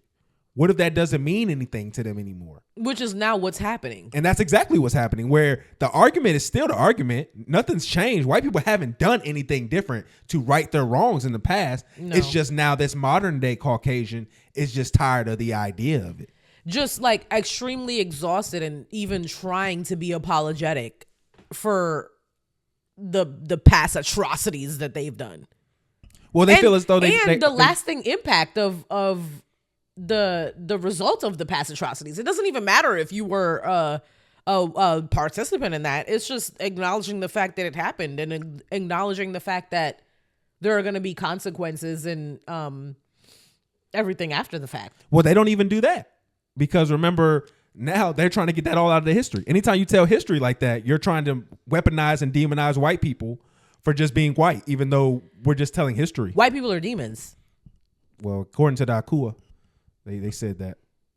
Like, I don't know what the fuck else to tell you. Like, they behave like demons. So I'm gonna play a little bit of Aaron McGruder's speech that he told, or he talked about basically he predicted black fatigue as well. So I'm gonna play. Those who have come after in terms of our leadership have been able to maintain a presence is that black people have always had a certain amount of moral currency that we have been using. And let me be the first to tell you, that's used up. White America has been watching us act like fools for a long enough time where any sympathy they may have had to our plight is completely gone. You're approaching a country that, forget hating black people or not hating black people, they just don't care. You can be talking about affirmative action, they can be like, I don't care. I'm already winning. It literally is of no importance to me. I don't care about slavery. I don't care about segregation. I don't care about you. I don't care how many of you all go to jail. I don't care at all, because I'm broke. That's what we're getting now in Trump's America. Yeah, that's exactly what has been going moving forward. It's just when the internet became what it did and white people had that have that light shine on them again, they did kind of curl up. Mm-hmm. But there were people, I cannot remember his name off the top of my head, but he was probably one of the first white supremacists that I remember seeing coming out on the internet and just being like, oh, nah, we don't care. We conquered you guys. Like, it don't matter what happened in the past. It happened to you because you were lesser than. Mm-hmm. And like, that to me was like, that's the future. I always saw that as that is what we're going to always have to be fighting against. And it's just coming true. Like, even when we talked about last week with the Shiloh Hendrix, you see the rise of just even more conservative content coming out, and this is what it creates: fascism. It generally feels like we're backtracking instead of making progress. At one point, it did feel like we were making progress as a black woman, but now it's just, I don't know. It was so superficial, if we're being honest. Okay, yeah, obviously, because if it was genuine, then we wouldn't be where we are now. Mm-hmm. So I do agree with you that it was superficial. It's because Obama didn't go to Haiti. The Haitians have never forgotten that Obama did not visit Haiti.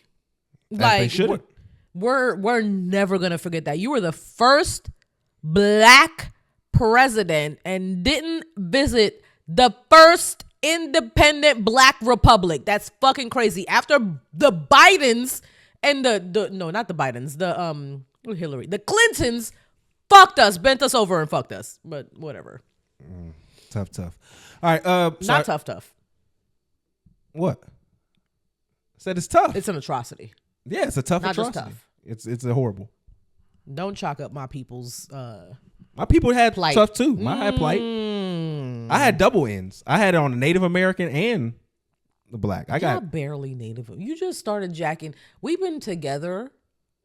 Our 2-year anniversary is coming up. We've been together for almost 3 years. You just started jacking that you were Native American. No, I did not just jack it. I've always known that. Like 2 months ago, you started jacking that you were Native American. No, it wasn't. I've always known that. You just started claiming that. No, that's always been. This nigga just put Native American on his jacket like that's not true. For real, that's not true. That was not something. That's always been. I live as a black man, but I do have Native American European and black heritage. It's just what it is, man. That's why they made a slur for us. I'm a true son of America. European? I'm a true son of America. We might not be. I don't think you understand. I'm a true son of America. I'm the people who were here, people who were brought here in slavery, and the people who came here to colonize, I'm a son of. I feel like I'm watering down my Haitian bloodline with his European blood. It's not that much. It's more than I have. That's hate. You can go back multiple generations in my group. Black. when that yellow baby come out, she gonna be sitting there upset. Like she gonna like you see the white women when like they already had one girl and then they have a second girl and they be upset. That's gonna be. I'm lying. When you get to my great grandfather, that's when you start getting a little light skin. Okay. So maybe you're compromised. The generation your before bloodline is compromised. Not as much as yours. That's hate. It's not compromised because yours compromised. It's a blend. Like by 4. That's hate. So I watched the movie this week. 10th power compromise. Hey yo, man, nobody. It's not 10th power compromise. I'm compromise an embodiment. chromosomially. I am assimilation. Like I don't think you understand that. I am the epitome of assimilation. Like you are compromised. America is going to look like me in chromosomially. No, I'm not. Your mitochondria. I'm pure blood. That's what that is. Your mitochondria is compromised. I'm a pure blood. That's what you don't understand.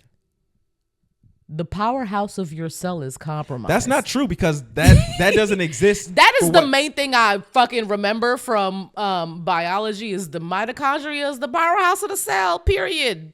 That's the only thing that stuck. That's one. Well, no, it stuck a little bit more than that. I enjoyed biology very much. Shout out to Guy. Jeez, I forgot his name. He had a handlebar mustache though, and it was red. Did you see? Oh, apparently on TikTok, gingers are black. There was this one black girl. She said gingers are black. She had no evidence whatsoever. All of the gingers started hopping around doing the little blackest dance. But I never forgot that when Halle was the Little Mermaid and she had that red hair, you were like, this nigger bitch, she can't have red hair because, and then one black girl called y'all black on TikTok and y'all doing y'all little best jive. Fuck y'all. Y'all not black. Gingers. Let's move on. All right. So I just had to bring that up really quickly. So I do want to just kind of just touch on this before we wrap up here. I did watch, and this movie hasn't been that popular for probably obvious reasons, but I did watch The Apprentice, the Donald Trump movie starring Sebastian Stan, the Winter Soldier. It was $2.99 to rent it. That was cheap. More than I would have paid for it. That was for the cheap, if you ask me. I'm watching it, and it's just hilarious watching the Winter Soldier be Donald Trump. Like, yeah, especially like when he's getting fat throughout the movie. But the movie is essentially getting fat and balding throughout the movie. So the movie is essentially about Donald Trump's rise from where he's just kind of like. It's funny to say he's like a lowly businessman because he really isn't. Like he's still super rich. Yeah, but he just has a pathetic personality. Yeah, well, essentially. You kind of actually learned that he was always this kind of character. He just needed somebody who had like real connections to kind of make it validate him. Because even at the beginning of the movie, he was still BSing people. Mm-hmm. It just once he found Roy Cohn, and Roy Cohn was a DL man who was a lawyer for Donald Trump. He kind of handled a lot of his cases. DL men ruining the fabric of our society over and over again. And he was the one who basically you gave Donald Trump the language he needed to become the individual that is now. He made him the man that he is now. I wouldn't say that. He gave him the language to execute what he's doing now. Donald Trump is stupid. He gave them a language. He made them the man that he is now. I mean, the thing about it is Trump was a rich white guy in the 80s. Who was stupid. He was going to be a moderate, successful person regardless. Yeah, he was going to fail up regardless. He just was able to allow him to get the ball running, and he essentially helped him get no taxes that he had to pay on all his buildings, and that was what pushed him going on to be able, I'm gonna do this, and I'm gonna put my name on this, and he created the monster, and it ends with Trump essentially portraying him, putting him out on the street when he's sick, and becoming the powerhouse that he made people believe him to be. The sickest part about it is, right, there's this one scene in the movie, right, it's the sickest besides the grape scene that happens with his wife, which I thought was completely unnecessary. I always think that the grape scenes are unnecessary. It didn't do anything to move the plot. Like, you could have insinuated it without showing us that. I never think, like, directors and producers, whoever you are, like, it's never fucking necessary for you to include a graphic or visual grape scene at all. I feel like the audio is enough, but continue. Yeah, and I hate that. No, I mean you're right. And the scene kind of started off like, I don't want to say, it started off kind of fly though, like, because he was just talking trash to the girl. Like, they were just arguing normally. Yeah, she came in. She was trying to get some work from Donald. She brought him the little G-spot box. He was like, I'm not really attracted to you anymore. Yeah, they're too fake. I don't really like them anymore. You should go. And then it turns into a fight. And then ends up him doing what he's doing. But the to me, it was just him exacting his power over her. It wasn't anything other than that. Yeah, she was trying to like call him out.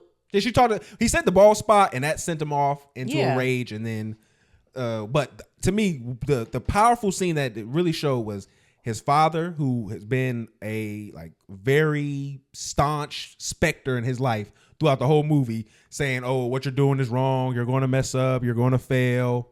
You know, he had his brother who was like drinking himself into a stupor, and his father, who now you see him, he's not as sharp as he was. He's forgetting particular things, and he's talking to Donald, and he essentially tells Donald, you know, he's proud of his success. And you see like that change from, oh, I'm the big dog now. Mm-hmm. And it was just so like the way that Sebastian Stan pulled that off. It was some of the best acting. I hate that because of him getting blackballed because of this or whatever, or people being upset about him doing this role. But the way that he did this performance, I don't like that he was blackballed, because this movie isn't necessarily like baking up Donald Trump. It's just like showing, like, it's a coming of age Donald Trump story. Mm-hmm. Somebody was supposed to play it. I mean, again, that's just part of Hollywood. You know, you start doing that. That's a little fucked up. Even though Trump and them said they didn't want this to come out, like they tried to stop the movie and all that. If Trump wanted it to come out, then it shouldn't have. True. But if Trump didn't want it to come out, then that's the movie that should have came out. Like, okay, and then he had this other part too, right? This is right when he met his first wife, Ivana or whatever, and he's trying to woo her. No, Ivana. Ivana? Yeah, that's so the first one. The daughter is Ivanka, right? Ivanka, yeah, that's the daughter. Okay. And so it's when he's trying to swoo his first wife, and he meets her in the Aspens unexpectedly, and he gets a date with her. And as he's walking away, he falls on the ground.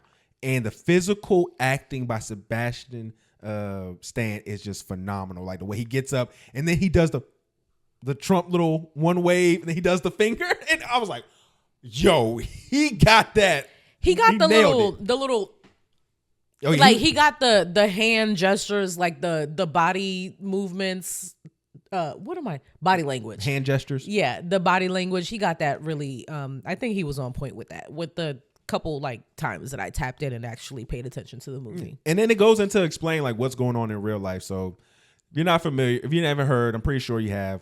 We just got a $400 million. Well, Trump just got a $400 million plane from Qatar. So if you're not familiar with Qatar, I have a clip from 2017 where Donald Trump was telling us his thoughts about Qatar and how they should be handled and things of that nature. And I want y'all to, after you listen to Trump in 2017 talk about Qatar, I want you to ask, would this be somebody that you would take a gift from? Especially one of such high sophistication in regards to like a $400 million Boeing plane. The nation of Qatar, unfortunately, has historically been a funder of terrorism at a very high level. And in the wake of that conference, nations came together and spoke to me about confronting Qatar over its behavior. So we had a decision to make. Do we take the easy road, or do we finally take a hard but necessary action? We have to stop the funding of terrorism. I decided, along with Secretary of State Rex Tillerson, our great generals and military people. The time had come to call on Qatar to end its funding. They have to end that funding. So I wanted to paint this picture for y'all, okay? Just to get an understanding of like just some of the politics in Qatar, okay? So Qatar is run by a royal family. Yeah. There is no government. Yeah, there isn't no government where people are elected. No democracy. The prime minister is appointed by the royal family. Yeah. So nothing's changed in what Qatar's business has been since 2017 to now. It's the same family. And if you want to believe that they're supporting terrorism in regards to supporting Hamas, they still do that. That hasn't changed. And we can do the countless other potential threats that have been in the Middle East, where they've been associated with like and all sorts of other people. So hopefully we don't get probably don't need to say any more of these people's names so we don't get demonetized. But this has been a normal thing in regards to what Qatar has operated with. Mm-hmm. I don't understand how he can be so trusting as to receive a plane from these people. And again, I don't mean it in something like that. I just mean like, have you not heard of the Trojan horse? Like this is like the oldest story in the book. Because again, the worst thing that they can have on there is a armed explosive.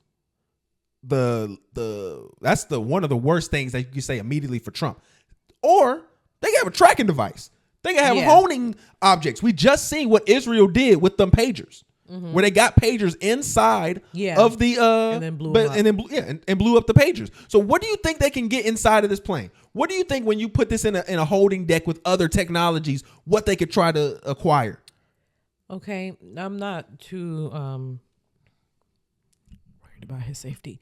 So I'm just worried about like what it's going to cost the American. Mm-hmm. The average American. So I did a quick little Google research on how much it costs to operate Air Force One. So if you don't know, Air Force One is the secure plane that the president is supposed to take. It's extremely luxurious. There's different bedrooms. There's like a gym in there. It's a little ridiculous for a plane, right? So the annual cost to operate Air Force One is significant. So the cost of the flight per hour is around $177,000, and it translates to about $2,964 per minute. So that's what he's already like forsaking and saying that he's not going to use that. He's going to use an unsecure plane that is probably like, because of the fact that it's not government mandated, funded, whatever. This is illegal. Like it's probably also going to cost more money. I can imagine because they're going to have to go through there and make sure that is 100% Secret protected. Service is going to have to do their whole thing. It's not the actual like mandated plane, so it's probably a longer process. We have no idea what goes on with that. But why are you inconveniencing these people? And that's more, like I said, more taxpayer money to go to. And it's disgusting because we know you just put a golf course out there. Like you just put, I think it was the United Emirates. He just gave them $1.5 billion. He's literally right now traveling the Middle East, giving out money to the highest bidder. So if you come in with money for Trump, he's going to let you leave with something. And the mask is coming off because the conservative, one of his biggest soldiers and supporter, Laura Loomer, is calling him out on this. Because if it's one thing that they'll respect, they respect you, Donald, through and through. But once they start seeing you doing deals with brown people, that's not gonna fly. And that's what he's gonna start doing. What you broke, stupid, white, middle Americans thought he was going to do is the opposite of what he's going to do, because he doesn't give a fuck about y'all. Just like he don't give a fuck about black people. But y'all are even stupider. It's just because y'all think y'all are like top of the cream of the crop, and you're not. You're poor and you're desolate and you're at the bottom of the barrel. And you think just because you're white, you're not at the bottom of the barrel with the rest of the poor blacks. You fucking are. You're in the same group And you're voting differently because your brain doesn't work as well. You're fucking stupid. Y'all are idiots. And I hope y'all get everything that comes to y'all. And the only thing about hoping that y'all get everything that comes to y'all is that, like, there are people who didn't vote for him who are just going to feel the effects of Trump being president, even though they didn't vote for him. But all you motherfuckers that voted for him, all the farmers who can't sell soy to China now, I hope your family fucking starves. I swear to God, I'm not even missing my words. I hope your family starves. Well, usually that's not good because then that's probably going to mean a lot of Americans might starve too. But no, the ones that are selling, no, because I'm talking about the specific farmers who were selling soy to China, and because of tariffs, because of Trump, their livelihoods are at stake. I'm talking about that specific faction of farmers, not the ones who are like growing strawberries and potatoes for us. And then there's another story going out that they're saying that Trump and Benjamin Yahoo are at odds, and that him going around the Middle East accepting these favors and giving these potential opposition, money and resources, is going to come into the detriment of Israel. I'm going to explain to y'all what exactly is going on right now. This is going to be my conspiracy, so you can say what you want to say with it. Trump is holding off on the bigger conflict with Iran until close to his election. Just really quickly, Trump has already spent over $26 million as of late March 2025 playing fucking golf. Continue. We talked about that last week, remember? Yeah. I just wanted to fucking let y'all know again. So, no, I'm saying what the plan is essentially, it's kind of obvious to me, and I think it's going to become more so. Benjamin Yahoo, the prime minister of Israel, has an election coming up next year. He has been looked at not in the highest regard. His approval ratings haven't been where people wanted to be at, and it's not sure if he will win another election. But what would help him win another election? Filling in those promises and those giving the blood to the community that they want, which is Iran. He has been discussing an attack on Iran, saying that Iran needs to be stopped. The conflict between Israel and Iran has only been growing, and that will be something to do so that you can remain in power, because during war times, more likely your constituents will stay with the power with the party that's already in power. Mm-hmm. The thing about it too is prime ministers in Israel don't have a term limit, so he can be the prime minister for as long as people vote him in. People don't really may not know this, but Benjamin Yahoo was actually the prime minister years ago, and then other people won, and then he came back into being the prime minister about, I think, 2022, I believe. Maybe been before that. But I believe Trump wants to hold off on the Iran conflict until his election. And so what do? You make Israel have to really come to you if you empower all of their opposition, everybody who's giving them money to stop the rebels who are negatively affecting Israel, who are doing things that are not in their country's interest. And now they'll come back home. Mm-hmm. They'll make sure they give you exactly what you want, so that when you need this war to happen, the conflict can go down. I honestly feel like when 2028, he's going to want a war to be very close, something very similar to what happened with World War II, with the economy being in disarray due to tariffs and the Great Depression and all that. And then having this war be something that he can use to manipulate us so that we go into third term Trump.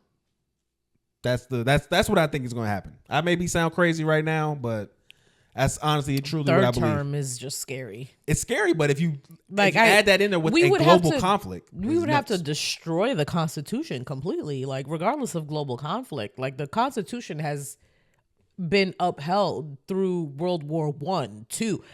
But state of emergencies can allow for things to get overturned. So I don't think state of emergency should ever overturn the Constitution. I mean, the state of emergency is why he was able to do the tariffs, because he just said this is a national emergency. It's not though. That's all he got to say though. Just fucking not. He abuses that like no other. I will definitely say that. Yeah, he abuses that like no other. I mean, other presidents have done so. Again, even with Biden and Qatar and all that, like he has had relations with them too, but it's always been at least from a sign of strength and not a sign of, oh, you can pay me and then I'll bend over for you. So yeah.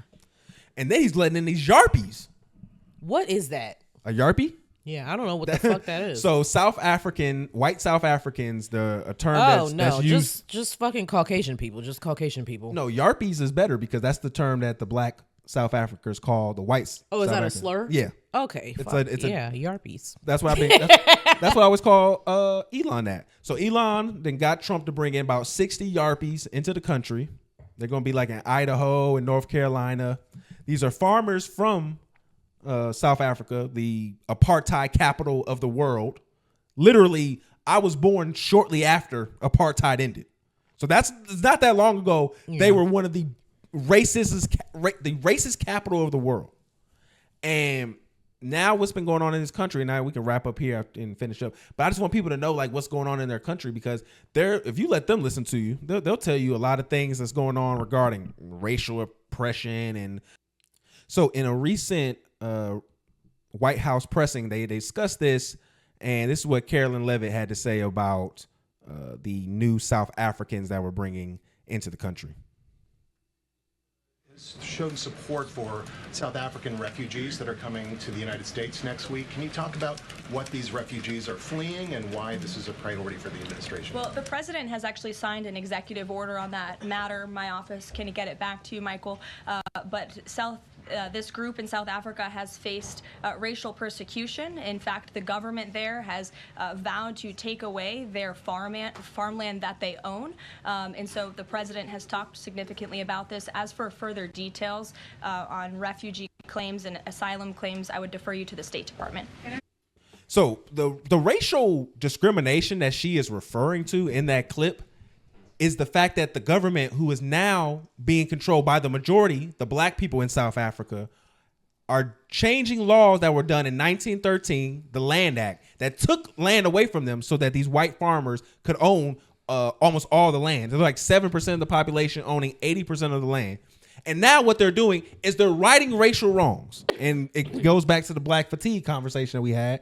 But they don't feel as though that they need to be done correctly, reparations done in this regard. They feel like, oh no, this is just how the world should be, and why are we fixing it? Like, I literally seen folks getting upset that they referred to the people who were coming into the country as descendants of white supremacists, as if Nelson Mandela wasn't out here trying to fight apartheid, and many of these people who are like Gen Xers lifetime. Yeah.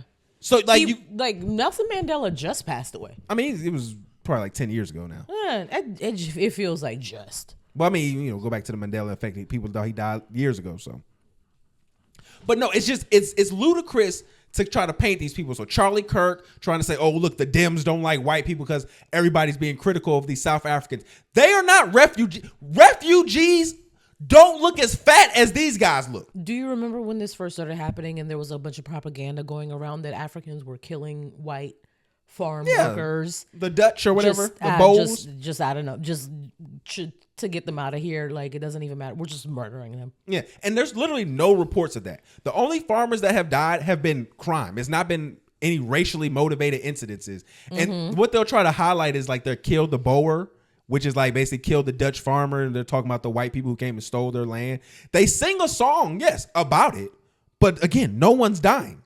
Y'all come over here, y'all have y'all racist tunes, and y'all actually killing and murdering black people. So again, I saw somebody that said something really funny.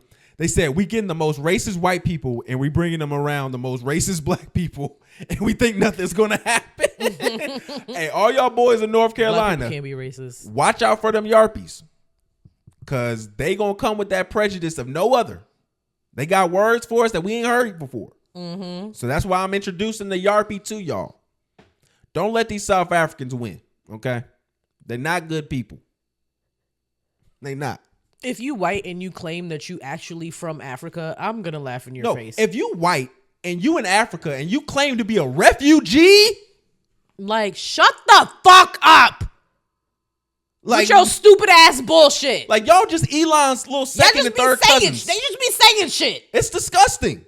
Like, I didn't talk about this last week. We were talking about the Mark Lamont Hill thing, but the fact that white girl that was on there was using the language of black scholars and black thought leaders when they've talked about real racism in this country It's disgusting, yo. Yeah. Like, that stuff is gross. And the fact that y'all are trying to co-opt our language that we have created and against y'all oppression to act like y'all are oppressed in any kind of capacity is petty, disgusting, and just... I think the white man's dream is to be oppressed for real so that he can complain about it. It's what to be expected from you Peckerwood, so salute. Yeah. But I think we can wrap it up here. Yeah. Life is a labor of love. I don't remember the rest though, but and it was something. So let's make this thing laugh. And remember, there's corporations are not your like. I feel like I remember it a little bit more than you do. You don't, and you used to say it because I used to read it. So, all right. Well, we'll be wrapping up here. I want to thank y'all for listening to Talk FNF TV. We hope we gave y'all a very interesting show. Tell them what to do. Critically think before you fucking just regurgitate what you saw. Also, follow us on talk.fnf.tv on Instagram, Twitter, Facebook. If you're currently listening on any of the streaming services, please give us hit that download button. And if you're listening on YouTube, leave a like, comment, subscribe. If you don't agree with anything we said, please comment. We love a good educated debate where people aren't throwing slurs and insults, and we will happily have discourse with y'all. Love you. Bye. All the engagement is money now, baby.